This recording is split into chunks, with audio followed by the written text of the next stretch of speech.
All right, we got one last story, and this is the moment of the presentation. I know you guys love this. Gaslighting. Yeah, we got to talk about stalking for a moment and AirTags. The first thing I thought of, Forrest, when these AirTags came out, I thought, oh my gosh, these are great for stalking. Not that I want to do any kind of stalking or anything like that, but I lose my dog and I want to track my dog down if I have it in the dog collar. Yep. But then I find out that these things are hackable. Like, oh my gosh, this is incredible. So this researcher out of Germany, apparently, have you seen anything about this too? I didn't see where he came from. I just saw kind of the end result. And he broke into the microcontroller on the Apple Airtags. These things are brand new, folks. They've only been out like 2-3 weeks, and now that a researcher is able to claim, he's able to claim that he can actually modify the NFC, the URL for the lost mode. Now, there are some anti-stalking measures in these devices, but I mean, these are nothing new.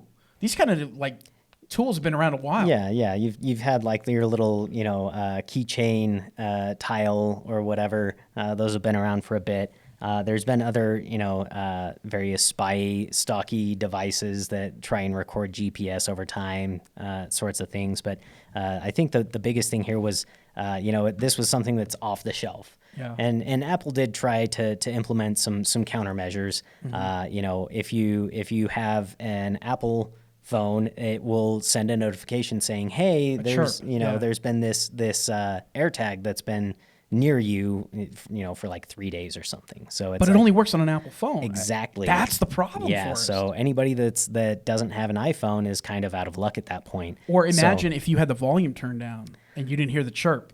So the chirp is from the AirTag itself. Okay. So it's the entire thing. It's not like a piezo speaker. It actually has just like a voice coil built into it itself. Okay. And the entire casing is kind of the speaker, so to speak. So you can actually muffle the speaker itself by having something pressed against it.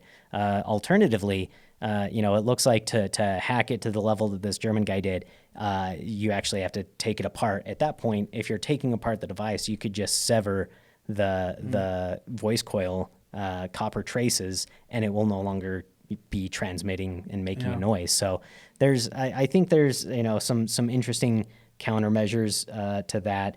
I think somebody that is seriously looking to stalk somebody would probably look for an alternative device that wouldn't have kind of those hurdles to try and jump over.